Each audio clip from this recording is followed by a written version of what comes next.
In this video, I will show you how to allow save video on TikTok. First of all, to allow someone to download your video on TikTok, all you have to do now, after you open up your TikTok like this, tap on your profile at the bottom right side. After you open your profile now, tap on this menu at the top right side. So here is menu. Now tap on this settings and privacy. After you come to settings and privacy, now go to privacy again. Under this privacy now, scroll to down and tap on this section. As you can see now, here is the download section. Here is it, download. So as you can see now, the download option is turned off. So tap on the section. After you open the download section, as you can see now, here it says video download. So tap on this section to turn it on. So as you can see now I turn on the download option now. Now go back again.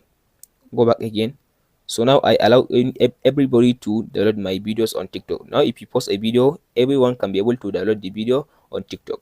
That's it, guys. Hope this video helps you out. Don't forget to like and subscribe.